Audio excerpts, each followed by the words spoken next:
Hold on, folks, just a second.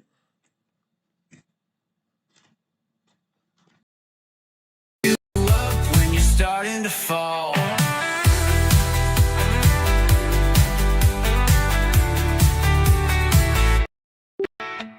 See a little fire.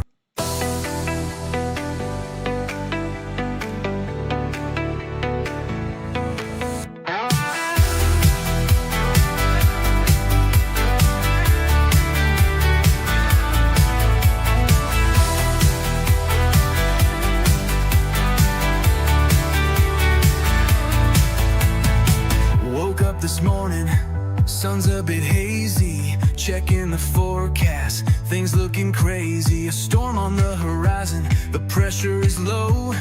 Gotta get moving, put on a show. The news is all buzzing, state of alert. But we've got a plan, we're ready to work. Emergency Management Associates.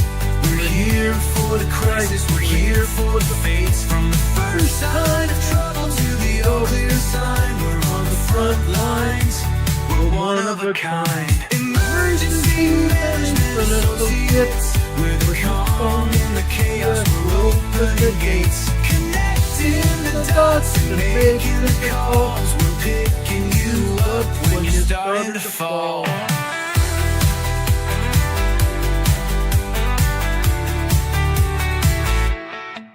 See a little fire or a rising flood. We're a well-oiled machine, we're running in the mud. From the city hall meetings to the rescue teams, turning worst case scenarios into hopeful dreams. We're training the people, we're stocking the gear. We're the team you can count on when trouble is near. Emergency Management Associates. We're here for the crisis, we're here for the face. From the first sign of trouble to the all clear sign, we're on the front lines, we're one of a kind. Emergency Management Associates. We're the calm in the chaos, we're opening gates, connecting the dots and making the calls. We're picking you up when you're starting to fall. It's more than a job, it's a calling, you see. Prepared for the present and what's yet to be. Every second counts, we're ready to react for our communities. We're making an impact.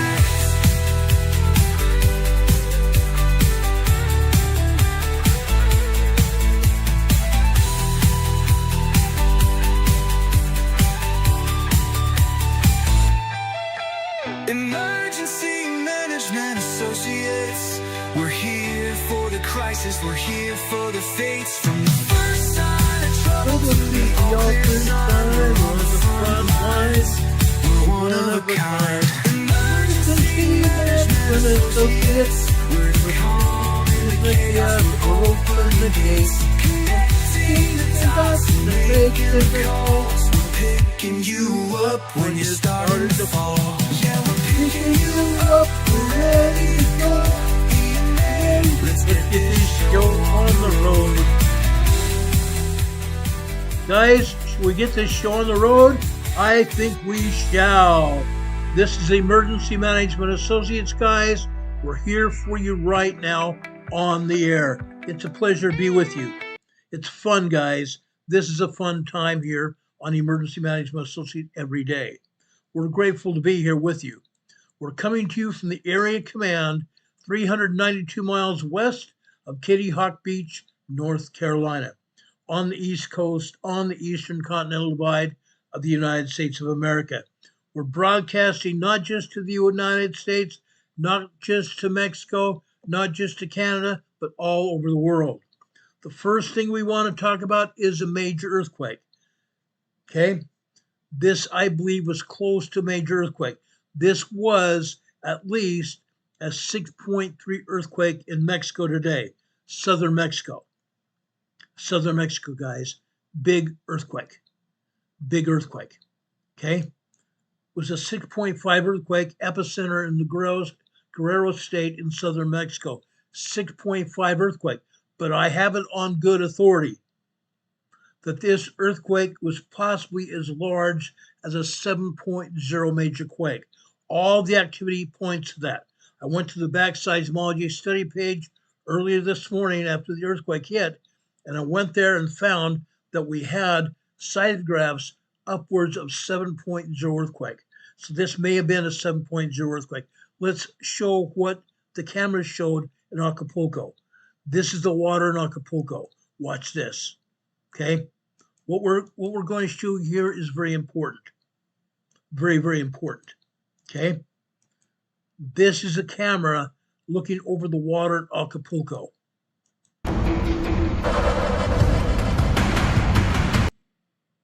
Okay, I can't play that music because I get a copyright strike. So I'm going to show you this. Watch the camera here. Watch the camera here. Look at it shake.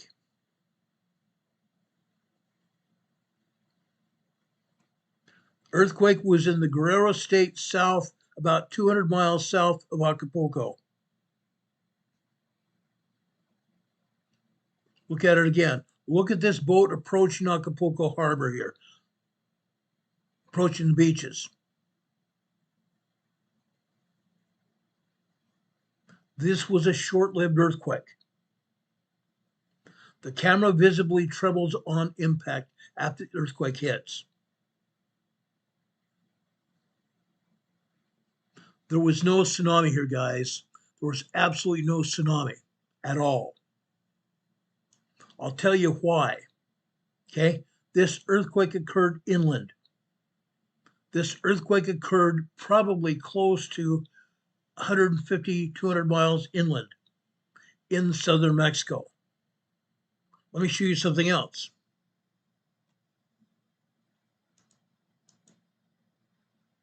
This is the shaking in Mexico City.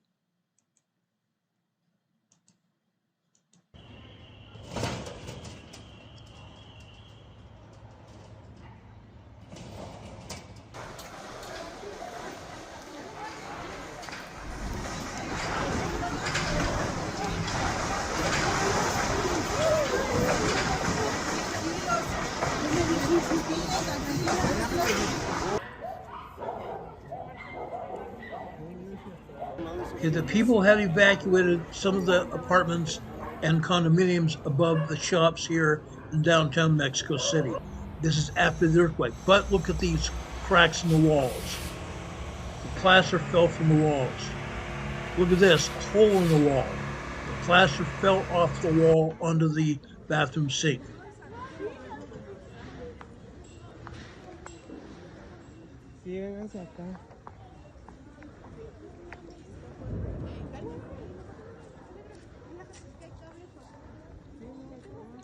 That's, like I said, that was a short-lived quake.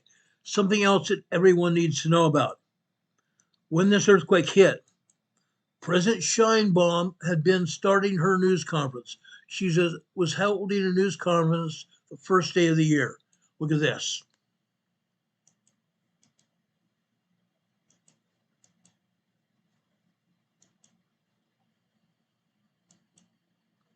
Hold on a second.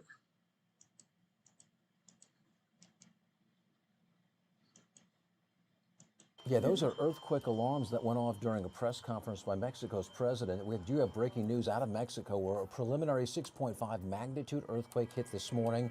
The video is President Claudia Sheinbaum's first news conference of the new year. You could see the crowd evacuating when those alarms went off. We believe the quake was centered in the southern state of Guerrero. Right now, there is no word on damage, no word on injuries, but we will be following this story for you throughout the day. Mexico's president did return to say there had been no serious damage reported so far, so that is certainly good news. Okay, yes, there's no serious damage, but there was some damage. Let's talk about that right now. Okay. Today, again, a 6.5 magnitude earthquake struck southern Mexico, 15 kilometers, 9 miles northeast of San Marcos in the state of Guerrero, Mexico. Let's go over and show you on the USGS map exactly where this was.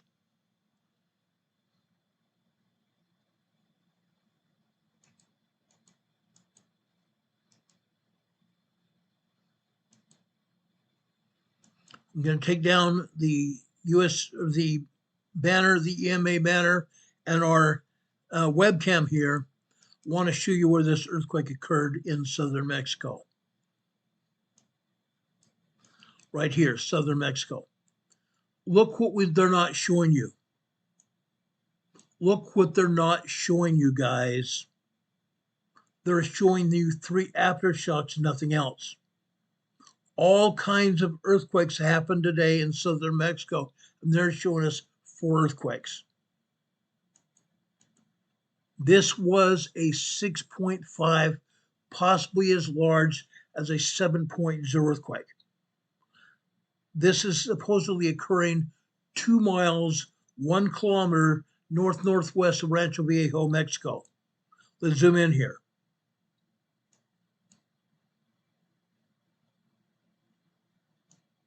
Rancho Viejo is down here to the south. Northwest of Rancho Viejo. Okay. This was in the hilly region just northeast of Rancho Viejo. Okay. Look how far it was away from the shoreline. This is a subduction earthquake. This earthquake was a subduction earthquake here. Okay. I'm sorry. Hold on a second. I want to pull this over here so you can see the earthquake.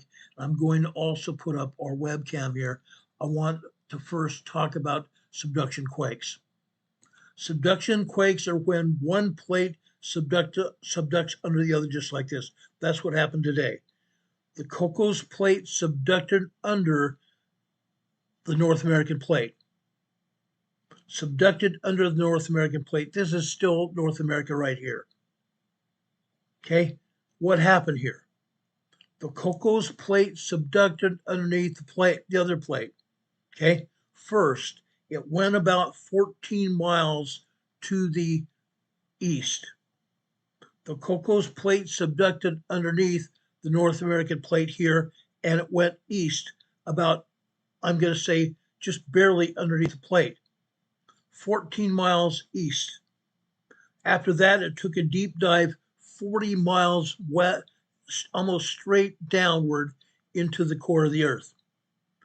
The plate goes like this, and then it subducts like this, straight into the earth like this. This was a good earthquake. This was a very strong earthquake. Okay. Now, again, this happened in the state of Guerrero, Mexico, in southern Mexico. Caused widespread alarm. You heard the earthquake alarms going off when President Sheinbaum's conference started evacuation. And it also triggered landslides near Acapulco. But initial reports indicated no major damage, no serious injuries. The officials are still assessing the situation, and the residents of the area have been evacuated, even as far north as Mexico City. Acapulco as well. Okay, the epicenter east of near San Marcos, Guerrero State, near the Pacific coast. Minor impacts. Shaking again was felt all over the nation of Mexico. Shaking felt in Mexico City, as I showed you. Now, that place is Acapulco that I showed you earlier. That is a very, very popular resort in southern Mexico, 200 miles north of the epicenter. Seismic alarms were sounded there as well. Again, there was no tsunami alert either. Absolutely no tsunami alert at all. Okay? No tsunami threat was issued following the quake, primarily because this quake hit on land, far enough away from the coastal areas as to not be a threat. When a tsunami hits, that's because the bottom of the ocean went vertical like this, went downwards. Okay, it went down. The bottom of the ocean left a hole there. And when that happens, water from the coastal areas have to leave the coastal areas, have to leave the shoreline and go out to sea like this to fill that gap. When that water reaches out to that gap, all of a sudden there's a tsunami wave generated. That did not happen here because the earthquake did not occur offshore. No tsunami warning issued at all. The earthquake occurred on land. Okay. Authorities are also still remaining on high alert as they continue to monitor the situation for aftershocks. Now, they're also possibly looking because there is a 25 to 30% chance that this earthquake could be a foreshock. There's always a chance that one earthquake like this could be a foreshock. They're on high alert. No major reported issues at all. Landslides occurred on highways in Guerrero, Mexico. Some minor damage is possible, but no significant structural collapse has been reported. There was at least one wall collapse was reported along the same Tixla-Chilpancingo highway. I know I probably butchered it. Tixla, Tixla dash capital Chilpancingo highway. Tixla-Chilpancingo highway. 3 healthcare centers in San Marcos, Mexico, Chilpancingo, and Acapulco sustained minor damage, primarily involving cracks in ceilings and damaged interior finishes. That's all. Mexico dodged the big one here. Surface cracks. You saw cracks on walls there in Guerrero, Mexico, and also in Mexico City. Residents reported small cracks in walls across Guerrero and central Mexico as well. Household items. Shaking caused pictures to fall from walls and smaller items to topple inside homes and shops. There is a small amount of debris that fell from buildings in Mexico City during the tremor. They consider this a tremor.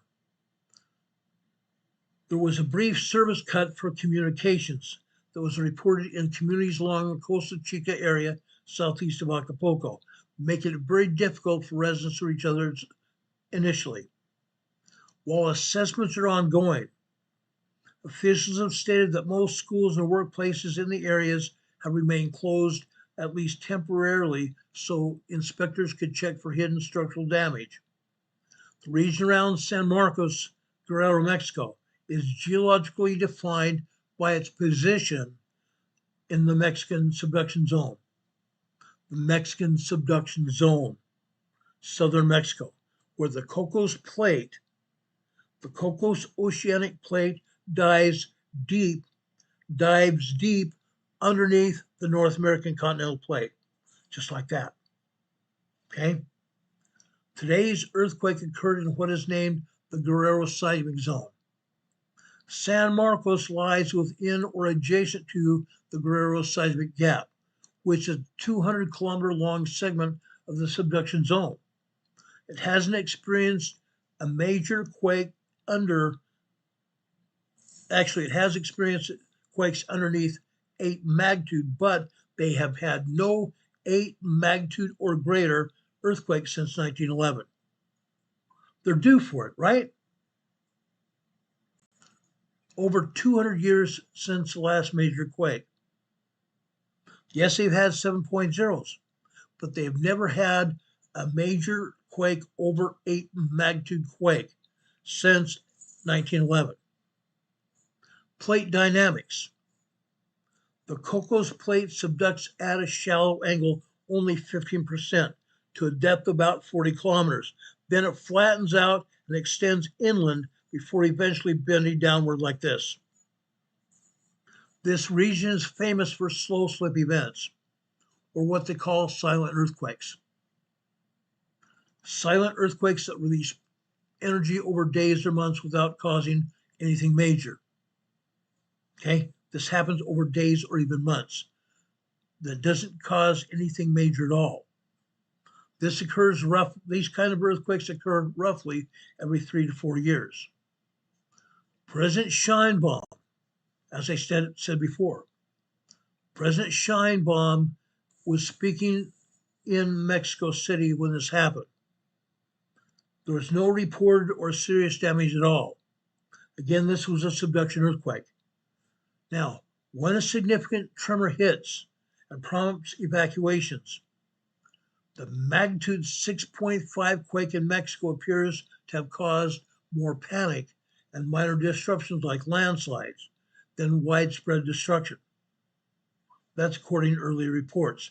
So far, I still have had no major damage or no major reports of injuries or damage from Mexico City. Do we have any questions about this happening? Do we have any questions about this earthquake? Now, I want to show you something.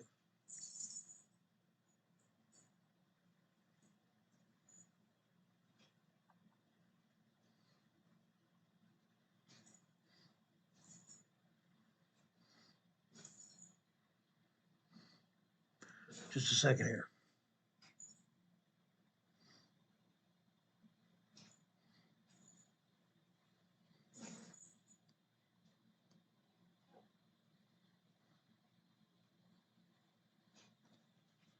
Okay. Again, the United States Geological Survey is only showing 4 earthquakes, one of them being the 6.5. Look at what the EMSC is showing us. Look at that. All kinds of aftershocks, not just what the USGS would show us. Now I'm going to read to you the magnitudes of those aftershocks. 2.9, 3.0, 3.3,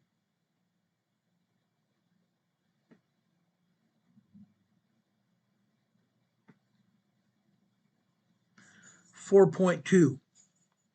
The 4.2 is closest to the epicenter of the original quake. 4.2 moderate earthquake there. South there, a 4.5. South of there, a 2.4. 4.5, 4.2 earthquake right there. Then it goes even further here. 4.5. 4.5 magnitude earthquake. Let's go further to the southwest here. Okay, 4.1 right there. 4.1 moderate earthquake.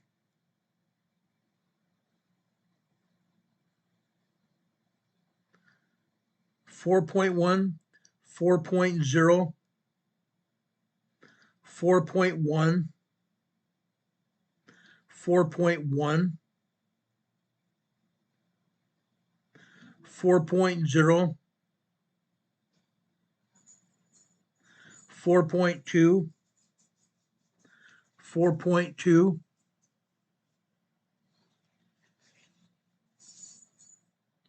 4.0, 4.0, and 4.0. Moderate earthquakes, moderate earthquake aftershocks in this area. Not just what USGS wants to show us. They're only showing us 3 other aftershocks. Okay, 20 aftershocks. 20 plus aftershocks in this region. But it's not just that. Let's back out over this entire southern Mexico region. Look at all these earthquakes here. Close to 50 earthquakes in this region of southern Mexico. 50 earthquakes from Puerto Vallarta south into Guerrero, Mexico. All over that area. Never. I have not seen the USGS talk about earthquakes here in southern Mexico in years now. They used to show 20, 30 earthquakes here about 4 years ago. They haven't been doing it in almost forever. Never ever do it anymore. But guys, I want to tell you this. The last time we had a 7.0 earthquake in this area, the next day, right up here. Big Lake, California, right here. We had another 7.0 earthquake here in Southern California. It can still happen. It can still happen. We may see another large earthquake here in Southern California as a result of this 6.5 in southern Mexico. I'm just throwing this out here because the last time I said this, the next day we had another earthquake in Southern California. It was a 7.0 earthquake. So we may see another 6.5 up north in Southern California. I'm just putting this warning out there. It can happen. This energy travels north. As I said, this energy travels north. I want to be very specific about this. I'm putting the warning out right now. Okay, that's happened before. We have already been talking about an earthquake on the San Andreas Fault here in Southern California. I've shown you this week the earthquakes that happen in this area. I've been showing you the data, the concrete data. The earthquakes are happening here in Los Angeles, in San Diego, and the Imperial Valley here in southern California. They're happening, regardless of what the USGS says. Regardless of what the USGS says, the earthquakes are still happening here. Yes, they said Sunday on Facebook, on their Cascade Volcanoes Facebook page, that they show earthquakes as much as possible whenever they get the information. Really? It's obviously, again, a lie. They don't do it. Offshore from San Diego, California. Offshore from Carlsbad, California. Offshore here, 26 miles east-northeast of San Clemente Island. We have a 1.8 tremor here offshore. Offshore here.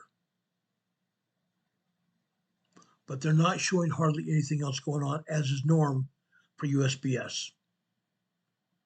But I can show you earthquakes all over this area. I've done it before and I can do it again. Does anybody have any questions for me?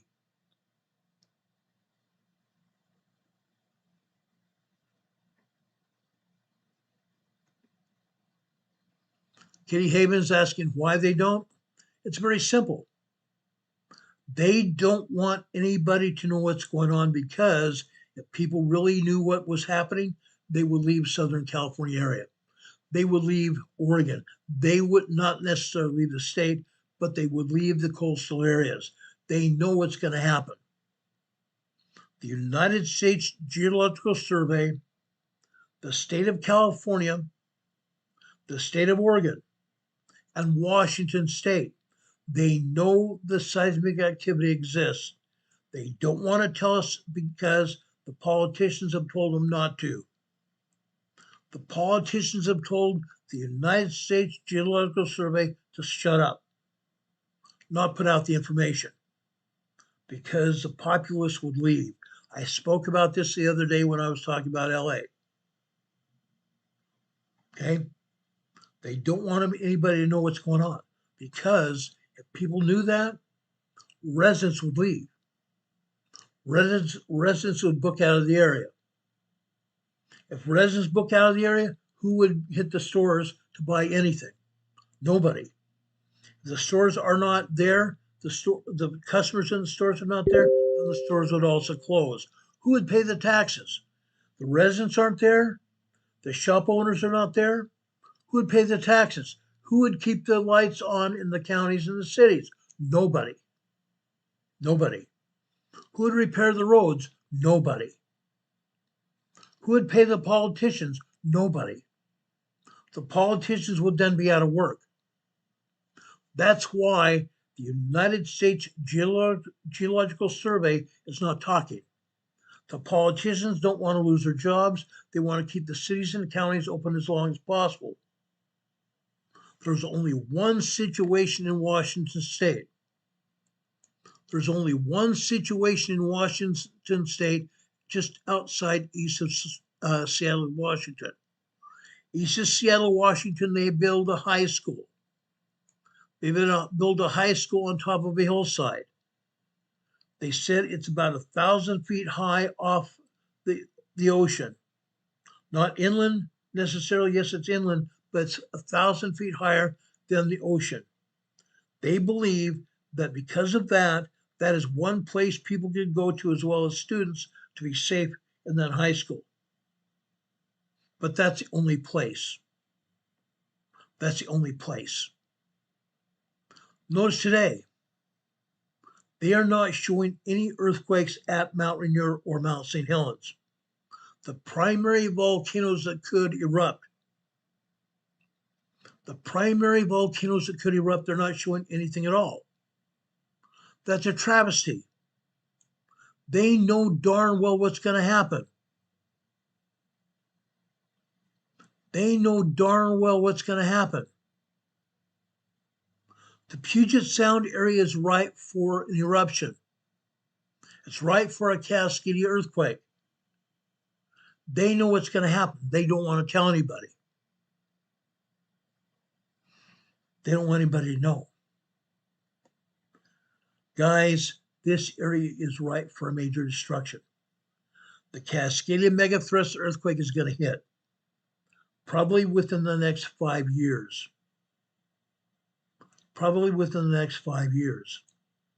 Now, back in 2019, December 23rd, 2019, here in San Francisco,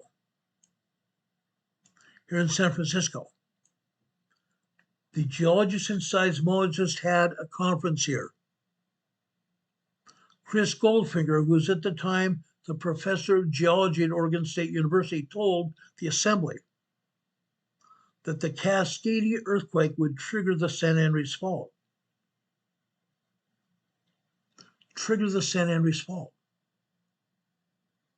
What would that do?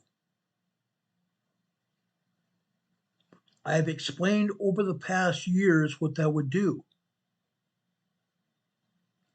The seismic energy would radiate all the way from Seattle to Alaska, all the way down here into California to southern or northern Mexico, all the way through California to southern Mexico, northern Mexico, all the way down to northern Mexico. But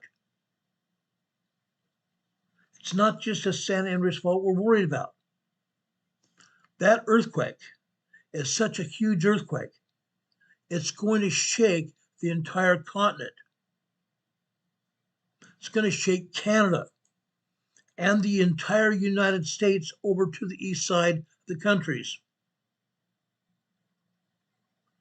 By the time the seismic energy reaches the other side of the country, Canada and the US, the energy will probably be dampened to a large 5.0 earthquake by the time it reaches here. But it's still going to shake very hard. The entire continent is going to shake. This Cascadia earthquake is going to be rapidly shaking the entire world. The world is going to ring like a bell.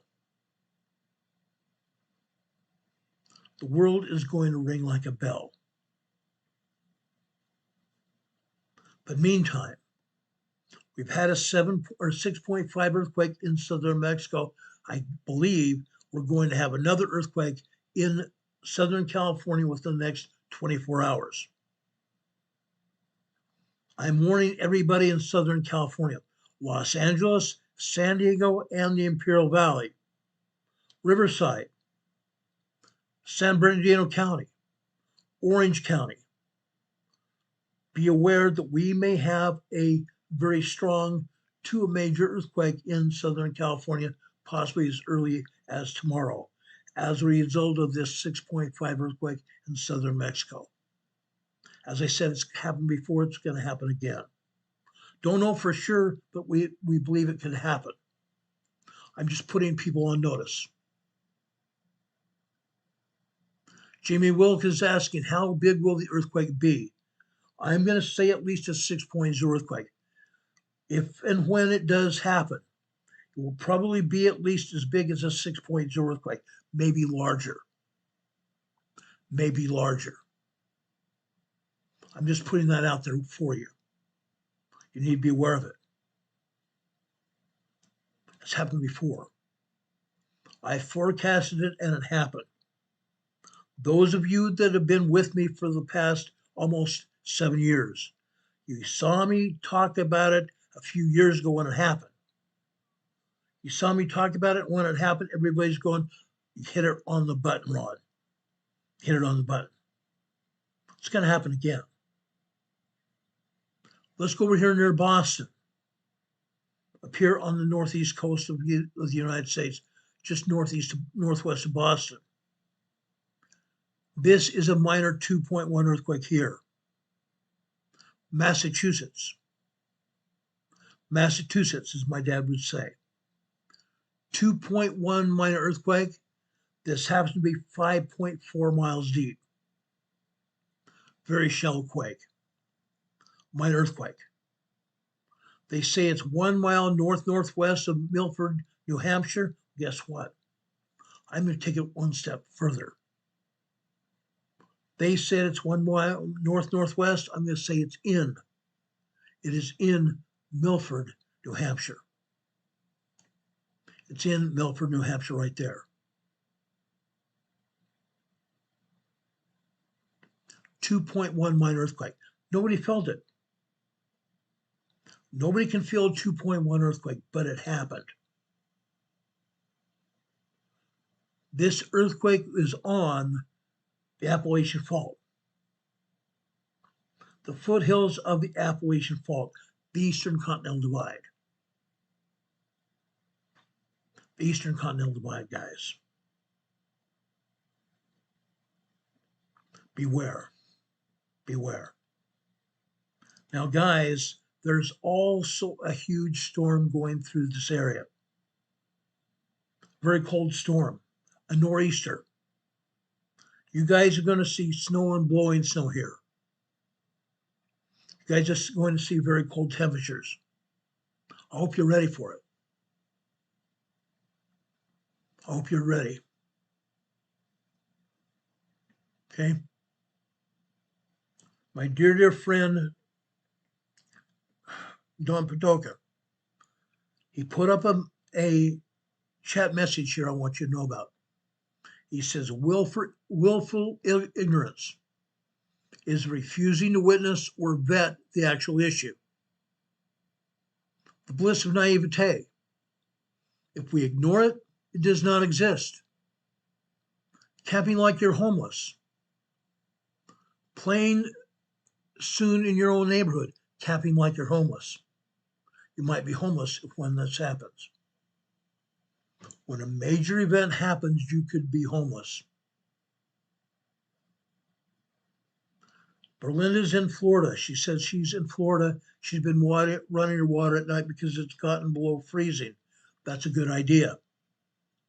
We've been doing the same off and on when it's below freezing at night.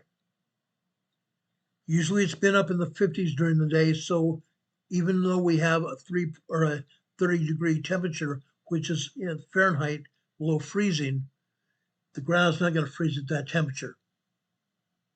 We had a period about 2 weeks before Christmas where temperatures were dropping below freezing almost all day long. Almost all day long, into the teens. 13, 15, 16, 17 degrees at night. Guys, if you are having freezing temperatures, whether you're in the central United States, in Montana, over in Ohio, in Indiana, over on the East Coast, wherever you are, if your temperatures are getting to freezing at night, let your faucets drip. Let your faucets drip so that you don't have your pipes freezing the ground. If your pipes freeze in the ground, then you're in trouble. The pipes will burst once water starts trying to unfreeze, and then all of a sudden you have a problem. You have a real problem. Let your faucets drip at night if it gets below freezing, especially if you already have snow on the ground. Don't let it happen to you. Happens to people all the time. Happens to people all the time. Okay?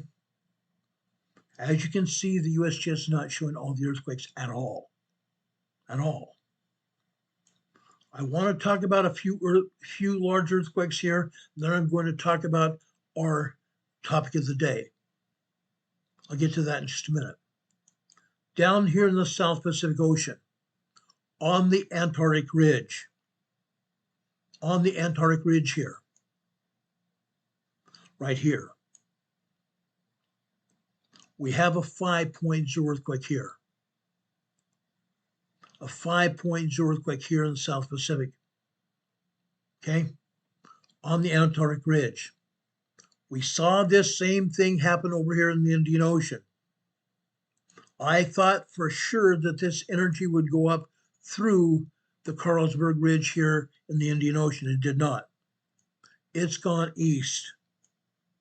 It's gone east here in the South Pacific. Apparently, this energy may go up here on the Southeast Pacific Rise. The Southeast Pacific Rise here.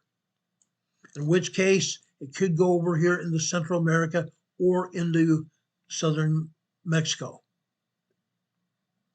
Either go into South or southern Central America or into southern Mexico. Okay? But if this continues, it's going to continue going through the Antarctic Ridge here, eastbound, going to continue the eastbound range over here, south of Argentina here, over here into the South Sandwich Islands here, which we have another large 5.0 earthquake here. This energy is going to travel up here into the Atlantic Ocean. Then this energy will go into the Mid-Atlantic Ridge. It will go into the Mid-Atlantic Ocean here, at which time this energy will continue to move north. We have one earthquake here in the South Mid-Atlantic. This is the 4.6 earthquake. These 5.0 earthquakes are going to continue going through the Mid-Atlantic Ridge all the way up here into Iceland. All the way up here into Iceland. Now, I did not report on this yesterday, but I'm going to talk about it right now. Right up here. See the Mid-Atlantic Fault going through Iceland here? It goes over here into the west part of Bardabunga Volcano. Bardabunga Volcano here. The Bardabunga ice sheet here, the glaciers covering the volcano. We had a 4.0 earthquake here yesterday. 4.0 earthquake here yesterday. That seismic energy has moved north here. I believe it may have already left Iceland, in which case it could go over here further north into what they call Svalbard. Svalbard are a series of islands here in the north. I think that's called the Norwegian or Sea or the Greenland Sea here. It's going to continue going here. It's likely to do it. Now we have had earthquakes here. We're going to have more earthquakes here. It's a matter of time. We don't know when the last one's going to hit. We don't know when the next one's going to hit. But they're going to happen. They're going to happen here. Over here in the North Mid-Atlantic here, basically on the edge of the Atlantic Ocean here in the Caribbean Sea, in the Leeward Islands here. We had a 5.5 large earthquake here. Saint Marie, Martinique, 36 miles northeast of Saint Marie, Martinique, at the edge of the Atlantic, over here in the Caribbean Sea. Very large 5.5 earthquake here. Okay. This earthquake just hit a little while ago. We may see more earthquakes in this region very soon. Over here in Puerto Rico. In Puerto Rico, we continue to see earthquakes here 6 years after two major earthquakes hit. 6 years after two major earthquakes hit here. First off, down here near Indios, Puerto Rico, this is a 2.0 earthquake here. 2.0 earthquake here. Just east of it is another 1.8. Near East Amagas, Arriba, Puerto Rico. East Amagas, Arriba, Puerto Rico. One other earthquake here in southwestern Puerto Rico here is a 2.8. 2.8 minor earthquake here. 2 miles north of San Germain, Puerto Rico. San Germain, Puerto Rico. They say it's just 2 miles north. I'm going to zoom in here and let you see what's going on.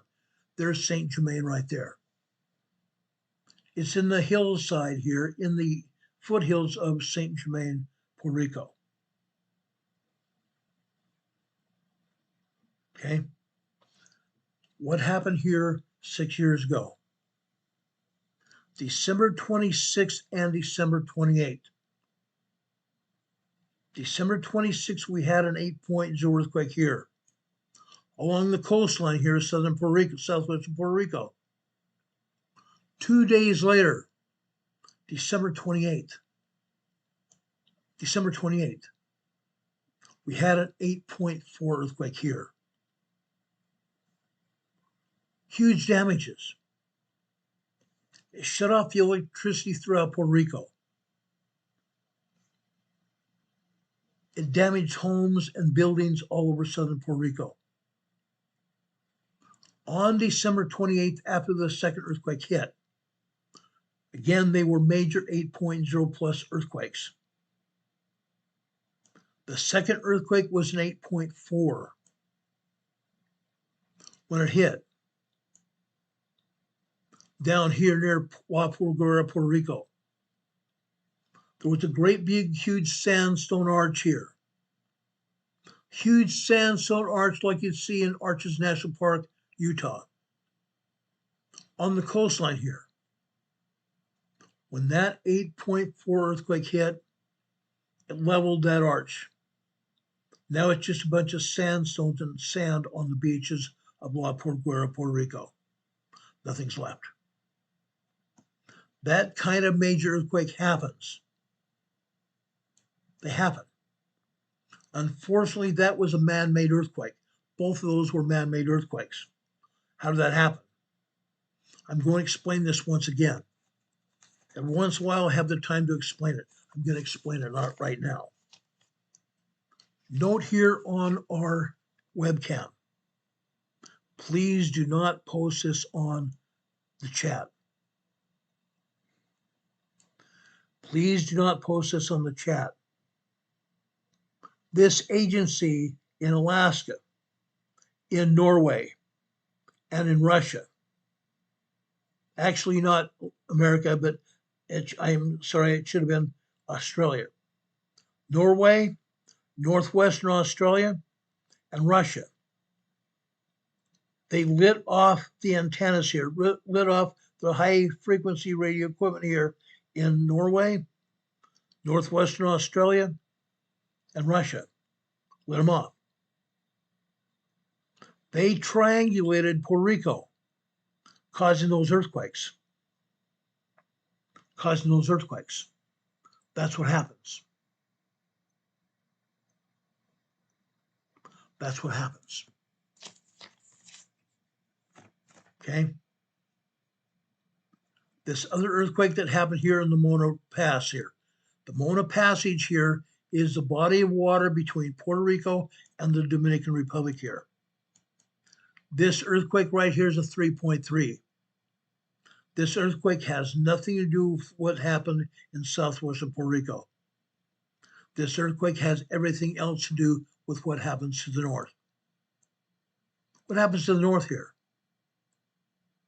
Right here. See that earthquake fault? Comes out of Guatemala. It's called the Cayman Ridge. The Cayman Ridge dropped these earthquakes in the Mona Passage here. 3.3 earthquake here, and closer to the Dominican Republic here is another 3.6. 16 miles east-northeast of Punta Cana, Dominican Republic. They came off of the Cayman Ridge. They came off the Cayman Ridge here. Okay, that happened. Now I just saw a chat here that I would like to address. One voter is talking about someone from On the Pulse with Silky. Please, guys, I'm going to allow this right now today, but please do not put any references to anyone else on YouTube or anywhere else. Do not put that in our chat. Okay? Yes, Silky did put out the findings on Walker Lane Fault that seemed to connect Ridgecrest to the Gulf in Susanville, California. She's right. I've spoken about the same thing. The very same thing. Now, how's that possible? Let's go back here to the Gulf of California. Gulf of California here. The San Andreas Fault is here. The San Andreas Fault comes out of Northern California, like we said. But right down here in Southern California, if you look at the old Navy maps, look at the old Navy maps. The old Navy maps have a waterway here connecting with the Gulf of California and all the way up here to this lake right here. I'm sorry, that's not the lake. That's Lake Tahoe. I'm sorry. Right up here. Okay? This is Pyramid Lake. Pyramid Lake. From Pyramid Lake south here, all the way down through this region here, all the way down south, Walker Lane Fault, Eastern Sierras. Down here, 2 years ago, we had a 6.9 earthquake here in Antelope Valley. Antelope Valley, on the edge of the Walker Lane Fault. Yeah, Walker Lane Fault again. We talked about this just a few weeks ago. This Walker Lane Fault goes all the way down into southern Mexico as well, northern Mexico, all the way down to the Gulf of California. All the way down to the Gulf of California, including the Ridgecrest area here. Yeah, the Ridgecrest area. It can happen. Now that inner California, Nevada, Arizona fault zone, Walker Lane Fault, probably will not open up like that for years and years. Okay? For that to happen, there must be a major earthquake. And it's not just one quake. It will not just be one quake. It will be a number of quakes. Quite a few quakes. For this kind of thing to happen, it will be many quakes. Major earthquakes that hit here. We'll do it. I'm sure it's going to happen. But it's going to happen over time. I do not think it will be in our lifetimes. I highly doubt it will be within our lifetimes. Paramount Pictures and Hollywood have surmised that this would happen. They even had an earthquake that was called the Great Los Angeles Earthquake, where they talked about it. They also talked about another earthquake movie called 10.0, where they surmised Southern California leaving most of the eastern part of California. Southern California divided itself. Huge inner waterway here coming out of the Gulf of California. It's possible. It's very possible it can happen. But I don't think it's going to happen within our lifetime. It could, but it's not. I don't think it's entirely not possible. It's going to take more than just one quake. Linda Covington says it only takes one. You're right. But in this case, to divide this kind of landmass, it's going to take more than just one major quake. In order for that to happen with just one quake, it would probably have to be a 10.0 larger quake. 10.0 or larger happen just in one quake. That's why I don't think it's going to happen with just one earthquake. So far in my lifetime, we've seen upwards of 9.0 earthquakes around the world. In Antarctica, about 4 years ago, we saw a 9.0 earthquake. We saw another 9.0 over in the Middle East here. Over here in the Middle East, right here between Turkey and Syria here. Turkey-Syria border region here 2 years ago. 2023, 2 years ago. We're still having earthquakes here. USGS continues to not show earthquakes here at all. At all. These earthquakes occur every day.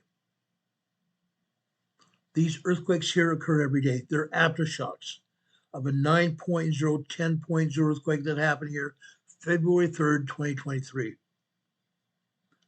February 23rd, 2023. Unreal. Just 2 years ago. 2 short years ago.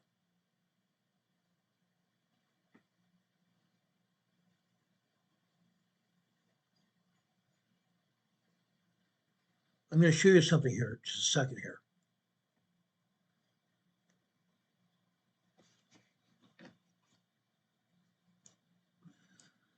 Right here.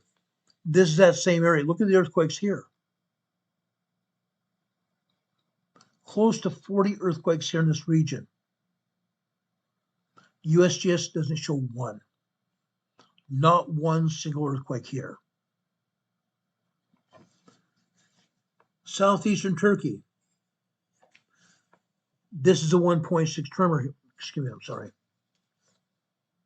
This earthquake is a 1.6 tremor here.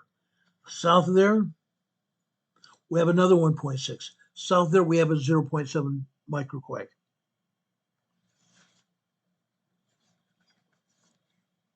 But we have at least 30 others here. We have at least 30 others. They also never show all the earthquakes here. Northwestern Turkey here.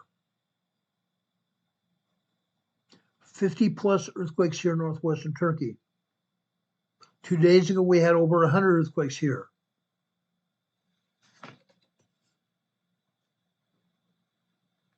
USGS doesn't show one. Not a single one. Not a single one. Look over here in Greece. Not one earthquake. European agency shows 30 plus earthquakes here. Nothing. Nothing. Italy. Good old Italy. European agency is showing 4 earthquakes, 2 in southern Italy and 2 in Sicily, right around Mount Etna.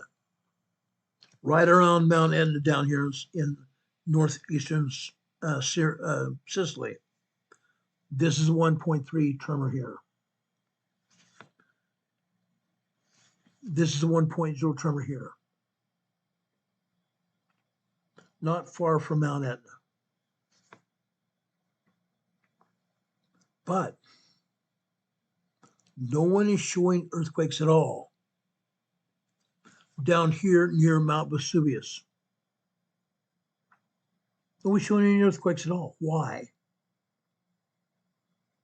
I believe there are at least 15 earthquakes today. I did not check it. I haven't had time today. But there are at least 15 to 20 earthquakes here every day around Mount Vesuvius. They're happening. North central Italy, right here. 18 earthquakes here today. USGS shows none. We just got through having 2 months ago a 5.0 earthquake here. Every time we see swarms, we see earthquakes happen. We see large earthquakes happening.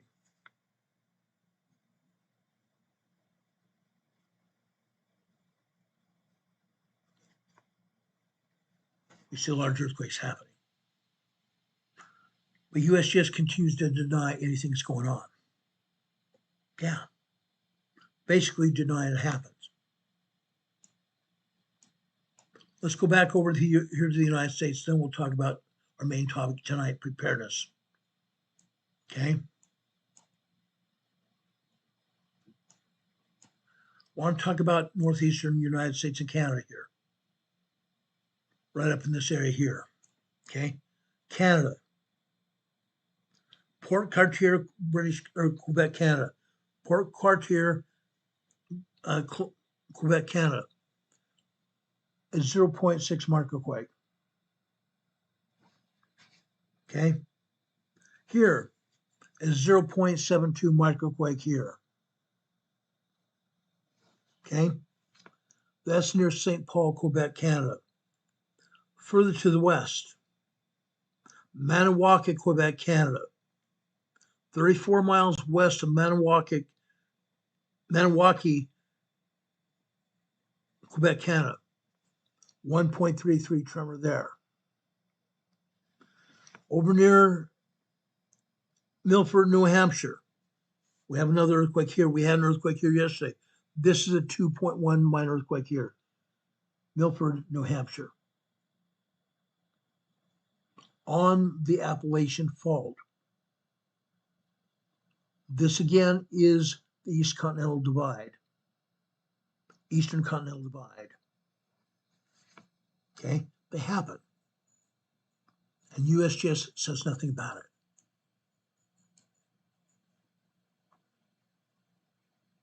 USGS says nothing about it. The only earthquake they have there is in Milford, New Hampshire. That's it. It's as if the other earthquakes never happened. Interesting. But no cigar. No cigar. Guys, earthquakes continue to happen here. They're going to happen. I promise you they're going to continue happening.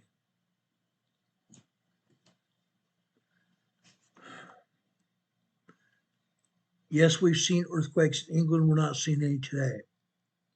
Want to go over to Scandinavia here. Basically at the border of Sweden and Denmark right here. Sweden and Denmark right here. Okay? We have a 1.0 tremor here. 1.0 tremor there. We go northern Sweden here at the Swedish-Finnish border. Sweden-Finnish border. This is a 1.92.0 earthquake here. We didn't used to see earthquakes here. We see them now. Going over here, northern Finland, Russia. Northern Finland, Russia border. This is a 2.1 minor earthquake here. Didn't you see earthquakes there? They are now. They're there now. Incredible. Incredible.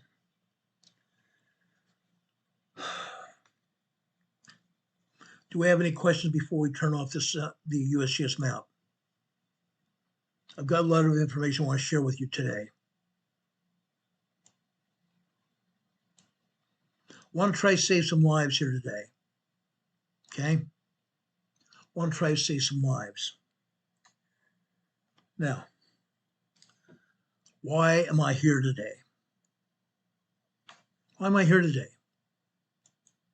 Again, we're going to try to save some lives. Guys, I want to give you some tips for shoveling snow, believe it or not. Yeah, shoveling snow. Every year we have people dying during their shoveling snow time period. A lot of people do it. Some people die doing it. I want to try to save some lives here. It's important. It's very important. Let me show you this video here.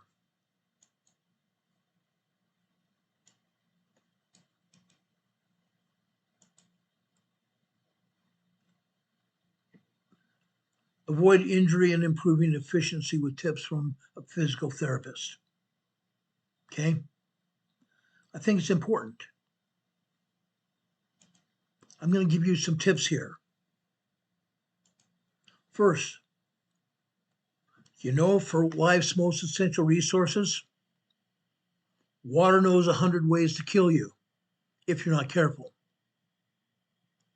When it's not trying to drown you in its pools or coastlines during the summertime, it shape shifts to snow in the winter, piling up emergency room visits for those forced to shovel it. During the most recent period researched, 11,500 Americans a year went to the hospital with snow-related shovel injuries. Snow shoveling injuries, guys. Now, while they try to blame climate change, as I've said before, I do not believe in climate change at all, not one iota. I believe climate change is a communist, socialist phenomena.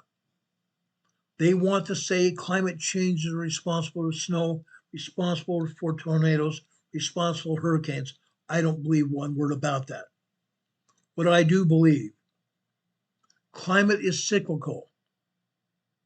Climate is cyclical. It always has been and always will be. But that doesn't even take a bite out of the statistics. The risk of injury and even heart attack remains high, especially for at least 25% of us who are physically inactive most of the time. Moi.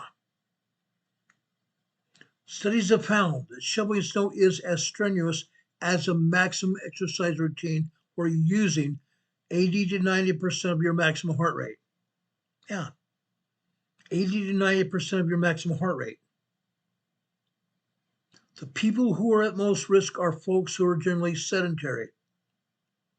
But those aren't excuses. They're going to placate your boss when you need to get to work after a storm. We asked a doctor, what are the most common snow shoveling injuries? Dr. Crick says that there are basically two categories into which hospital visits due to snow shoveling injuries typically fall.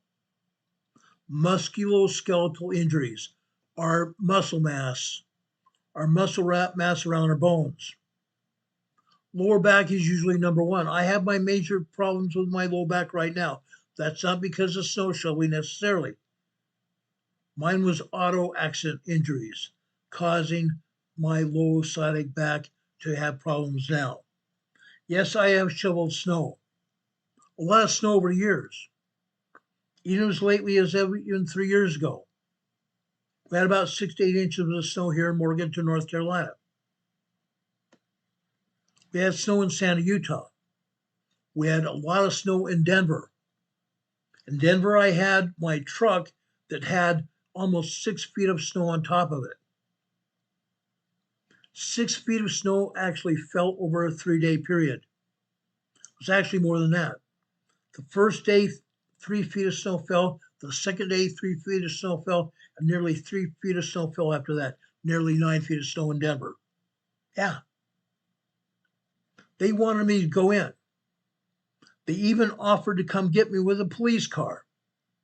But the police car bogged down in the snow. So they said, Ron, you have a snow day. Wasn't that convenient? I got out of bed. I dressed to do my law enforcement duty. Then was told, Ron, we have a snow day for you because we can't even get a police car in to get you. Unreal. But when a great big huge amount of snow falls, some of us don't even have time to slow down. You want to get this done as soon as possible. That's when you start digging and twitching and twisting. A couple of days later, you're in traction on the couch. That's going to be followed by shoulder, upper back issues, and then core muscle issues. For example, your obliques, the muscles framing your abdomen.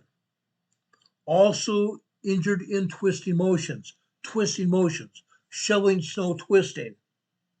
Next comes lower extremities, like your hips, your quads, your hamstrings, your knees. Then as far down as your calf muscles and lower legs. The thing about shoveling snow is that people often don't realize that it is a total body workout. It causes cardiovascular strain on the heart.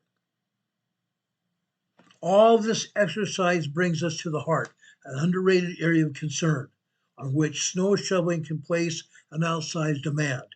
In fact, cardiac-related cases accounted for nearly 7% of all emergency room visits tracked in the snow study above.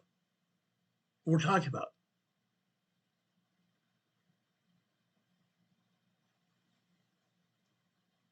Unreal. Unreal, guys. This is not a joke. This is real. We can't get any more real than this. Fact.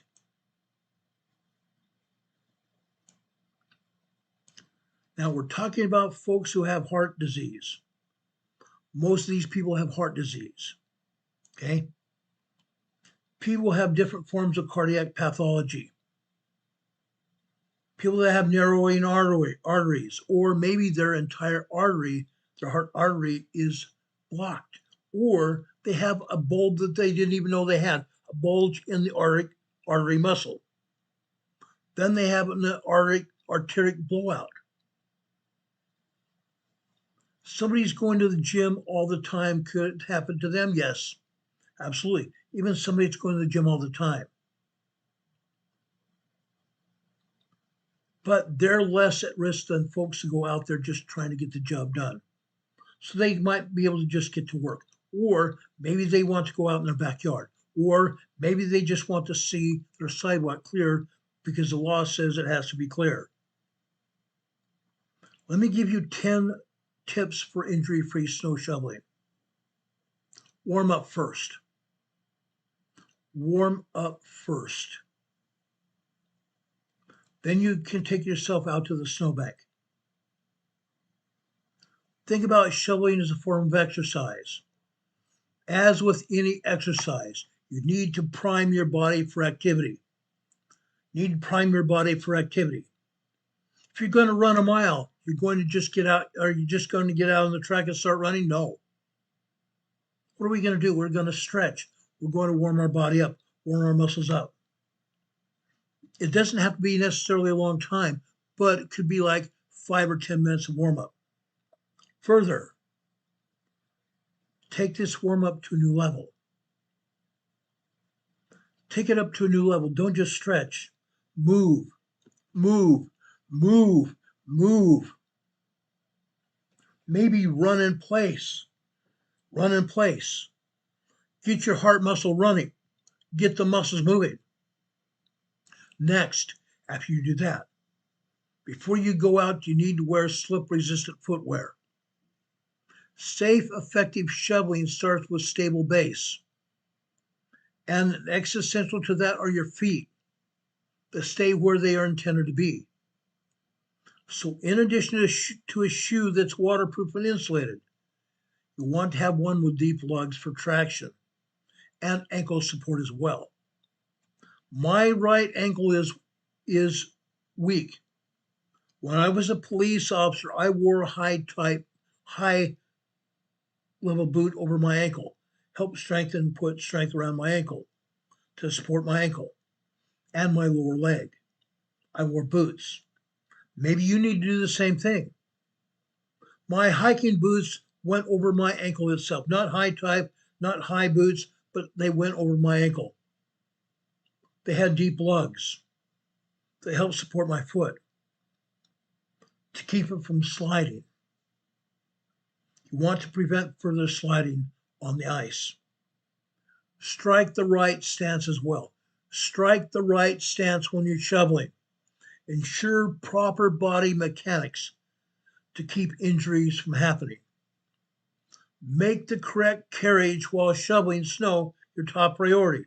Keep these 3 cues in mind. Number 1, stand with your feet shoulder width apart to maintain balance. 2, keep your back straight through all movements. Keep your back straight through all movements. 3, use your use your knees and hips, not your back when lifting. Use your knees and hips, not your back for lifting. That last bullet, your back, is crucial. If you want to prevent back pain and injury, use your knees and hips. We tend to think if we bend at the back, that somehow makes shoveling easier for us. That's not the case. Your largest muscles are located in your hips and legs, so use them. Use them. When bending your legs, make sure your knees don't drift forward past your toes. That's a common mistake people tend to make. Make sure your knees don't drift forward past your toes. Not only when shoveling, but just in general. If you're bending over, the minute your knees go in front of your toes, it increases the compressive forces on your knees. Yeah.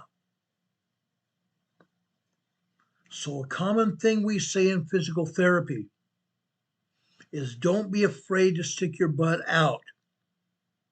What you really want to do is a squat. A squat. Then push the snow whenever possible. Push the snow whenever possible.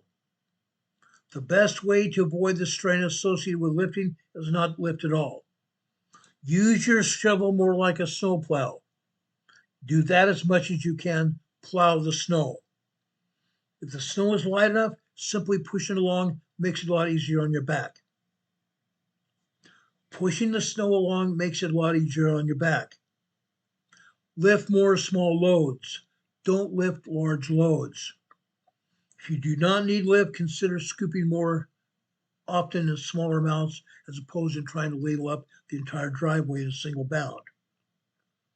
When it comes to basic body mechanics, this is me. High load repetitive stress will equal musculoskeletal strain or injury. That's me. That's me all over. That's what I did. So if we have low loads, we have low amounts of snow, low weight snow, and we do something repetitively, it's going to decrease the chances of something breaking down. It's going to keep our back muscles and our leg muscles and our arm muscles from breaking down. It's going to happen. It's going to happen. Now, it takes some time here to get used to this. It takes some time to get used to this.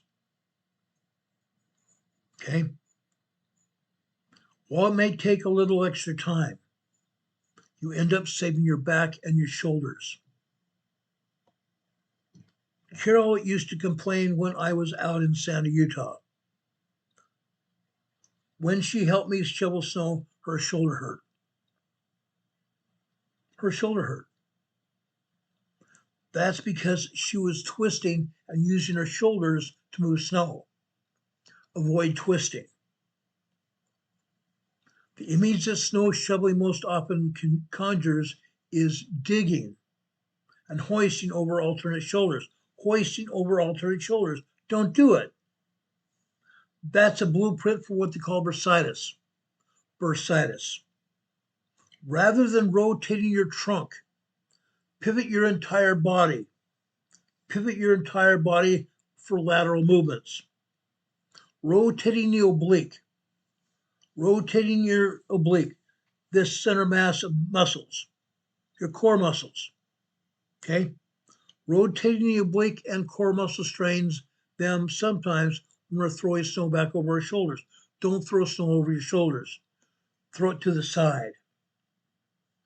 If you move as a mechanical unit, use your body as if it's a mechanical unit. It significantly reduces the chances of musculoskeletal strain. Reduces the chance of strain of your muscles. Now, something else that I had to learn. I had to learn over a period of time. Shovel early and shovel often. During that 3-day blizzard in Denver, there was 2 of them. One at Christmas time and one in March. Shovel early and shovel often. I didn't do that. We waited for 3 feet of snow to go down. It was still snowing very hard. So we said, oh, chuck that stuff. We'll go do it when the snow quits. Guess what? 3 days later, we had 9 feet of snow. Shovel early and shovel often. You're going to feel compelled to purchase the largest snow shovel to move the maximum amount of snow. Unreal. Stop right there. Instead of waiting until there are 5, 6, 7, 8, 9 feet of snow, go out there. Go out there when there might be only 2 or 3 feet of inches. 2 or 3 inches instead of 2 or 3 feet. And go back out there again later.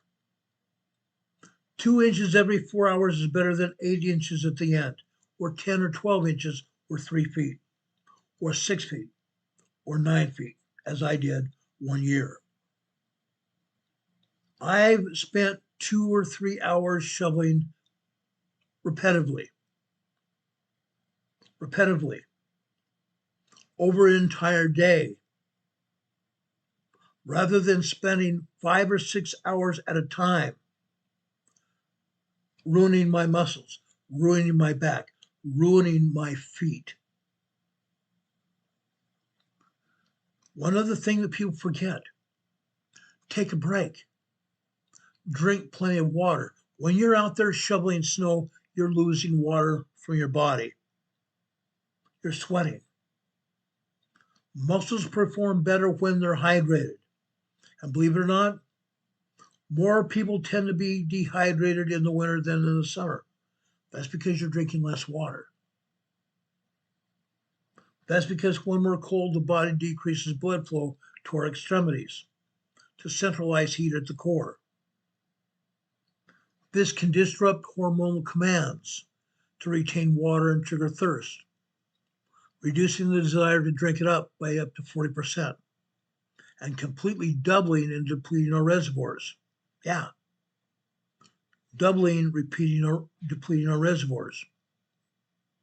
Something that I should have done a long time ago. Yes, as of about the last 10 years, people have been talking about putting earbuds in their ears. Wearing headphones, we're out shoveling snow. That's a good idea.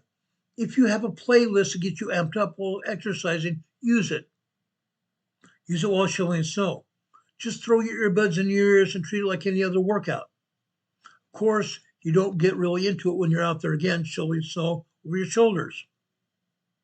But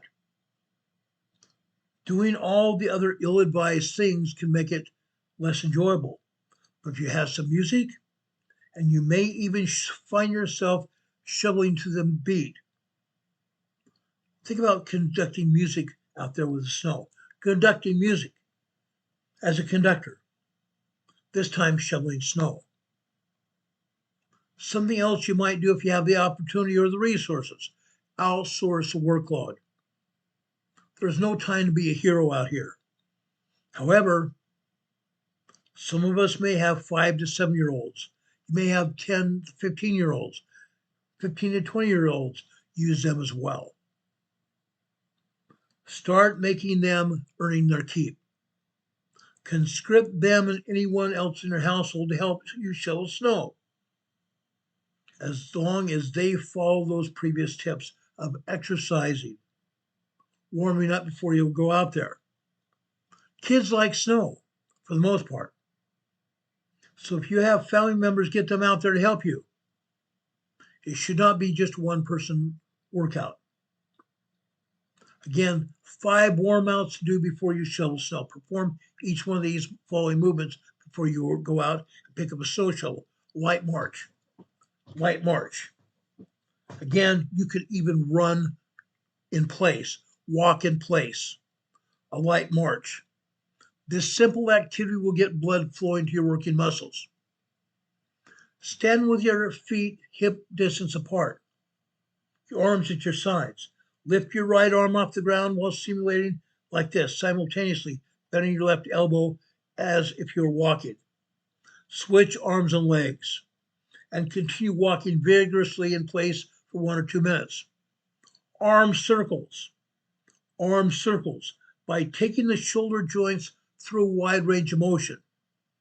This movement helps prime them for work. Again, stand with your feet hip distance apart, your arms straight out to your sides at shoulder height. Keep your elbows straight.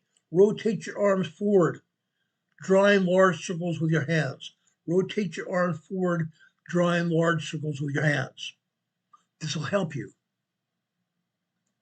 Perform 10 circles, then reverse the motion. Reverse the direction.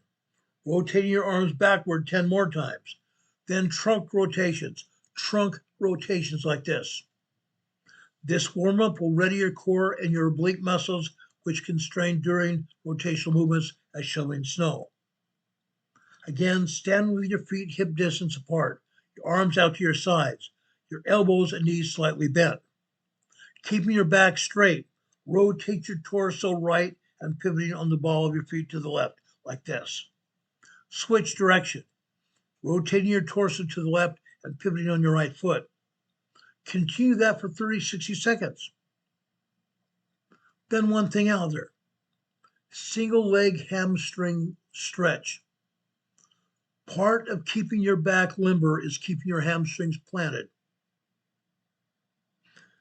Keeping your back limber is keeping your hamstrings plant.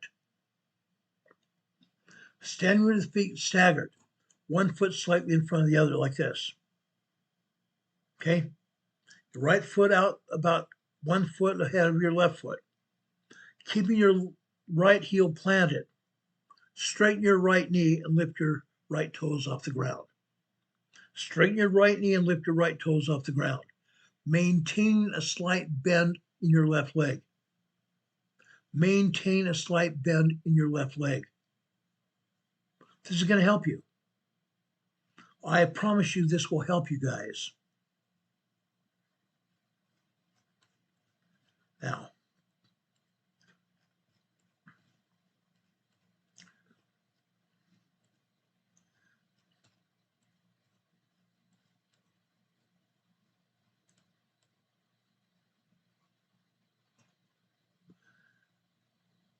guys, this will help your legs. This will help your hips. This will help your obliques here. Help strengthen your core. It will help strengthen your heart as well. Okay? Take time to warm up before you go out in the cold and shovel the snow. Again, exercise, warm up, bring other people to help you out. If you have younger neighbors, ask them to help you. Ask them to help you. Don't you just do it on your own. I've done that before. Arnold Schmidt says 11 inches of snow equals 1 inch of water. That's a lot of water. That is a lot of water, guys. Okay? Do we have any questions here?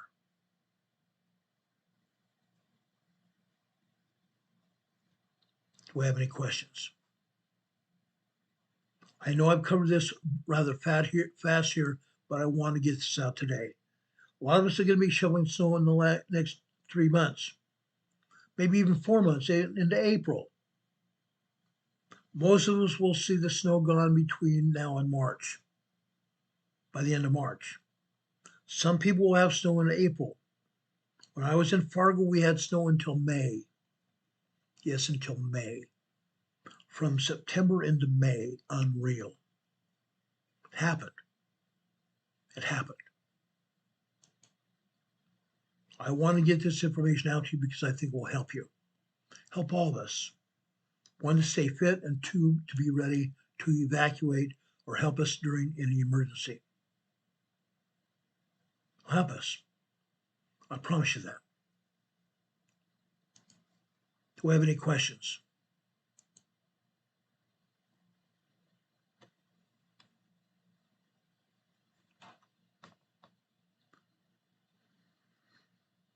Hurricane Heather says, not for me, sir. Okay. Now, my buddy Don has put this up in chat, and I want to share this with you. Okay. During the grid down situation, your storage shelves will empty very quickly. If people aren't stealing it, they're going to buy it, and that's going to be it. There's not going to be any left on the shelves. What's going to happen?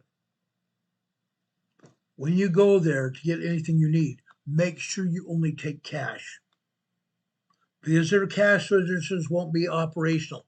They'll only be able to open the drawer, and that's all it is. They'll be able to only give you change if they have it. Don't take anything larger than a $10 bill.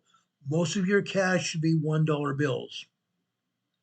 Most of your cash should be $1 bills. Okay?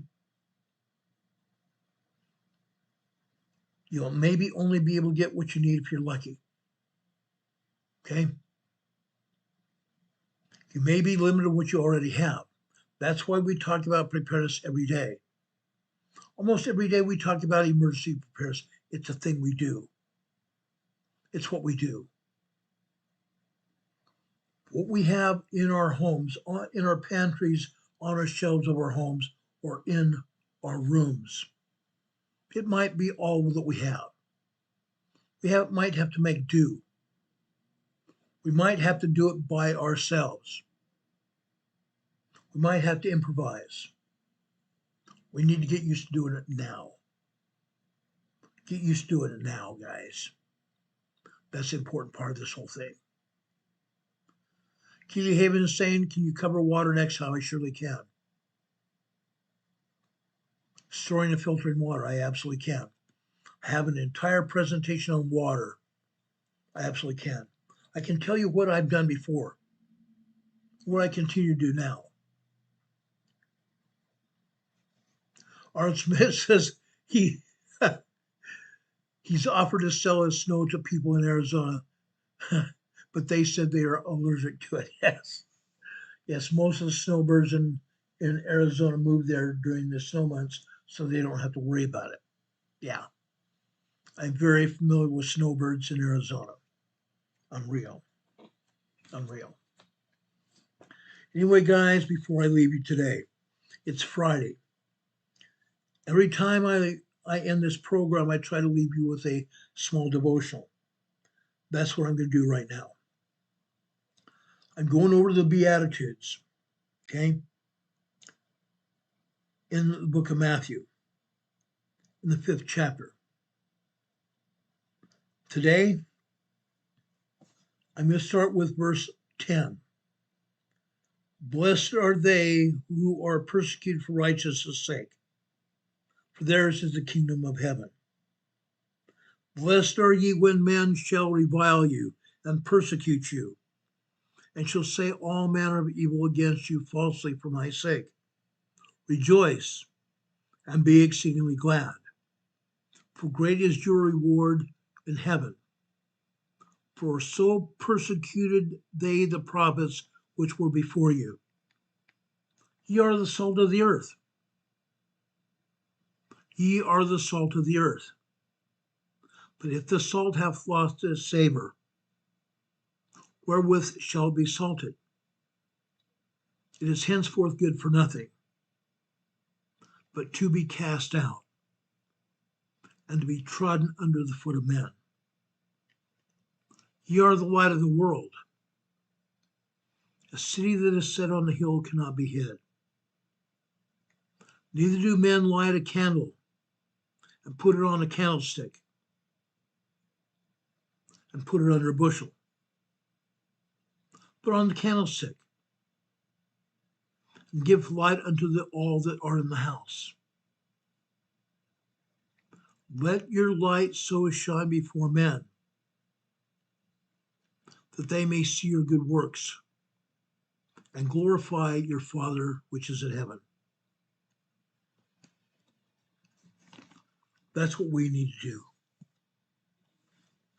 Doing those things will prepare us for the second coming of our Lord and Savior Jesus Christ. Doing those simple things. Loving one another.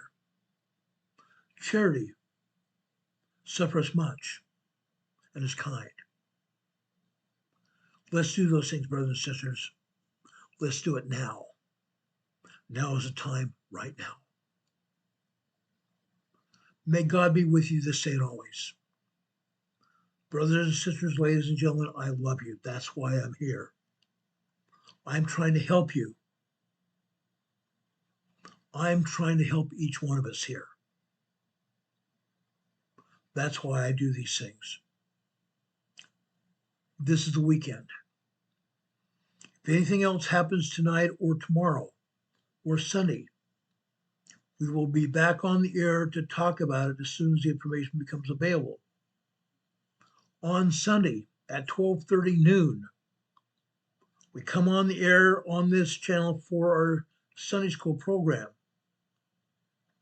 where we are going to be talking about the Old Testament this year. So bring your scriptures and enjoy the Old Testament with us, starting with Genesis, in the beginning. We love you, brothers and sisters. We're thankful for each one of you. May God bless you. May God be with you this day and always. Remember those people that need our help, need the blessings of the Lord. Let's pray together. Let's work on our families and pray together as a family as well. My cousin still needs our prayers. That little girl who I'm a friend of, her grandparents, she also needs our prayers. She's still in ICU. Just to remind you, she swallowed a button battery this past Sunday. She had to have it surgically removed. She burned her esophagus. Right now, she's in fair condition in an ICU on liquid nutrition. Pray for her as well. Pray for our EMA family members that need help. There's a number of us, including Sleeping Volcano, Linda Covington, Dawn, Heather, and many others. Pray for each other. Linda Covington says 12 days of Christmas until January 6th. January 6th happens to be my daughter's birthday. How about that? Or one of my daughter's birthdays. May God bless you and God be with you this day and always. We'll see you on the other side. Have a good night, everybody. Much love. And I do love you very much. Talk to you soon. God bless. See you later. Take it easy. Enjoy. Good night. Much love.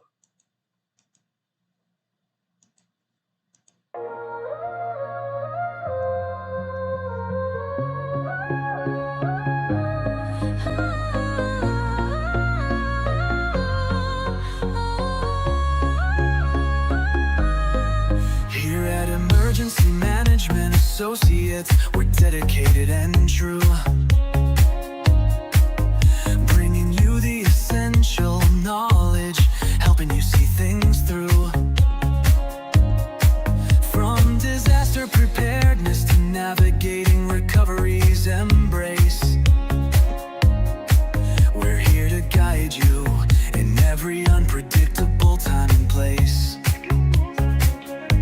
We break down the complex, make it easy to grasp and absorb, sharing strategies for safety, the vital lessons you can't afford to hoard. So thank you for watching And thank you so much for your sub. You're a key part of our growing family, a member of our knowledge club.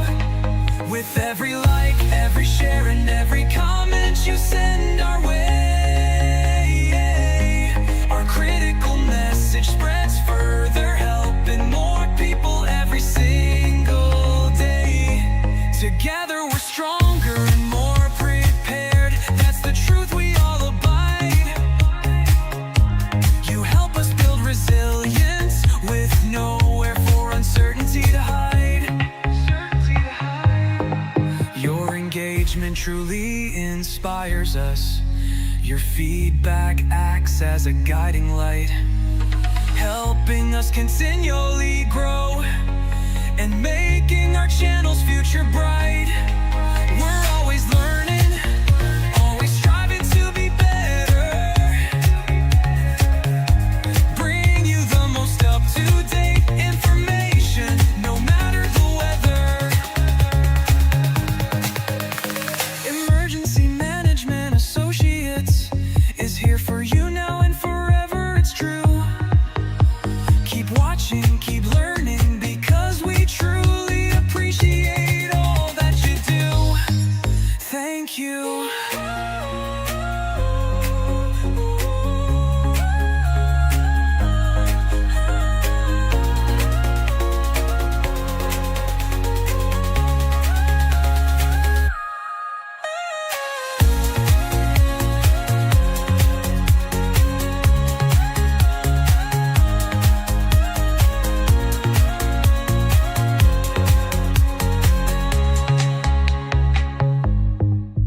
Thank you. Good night, everybody.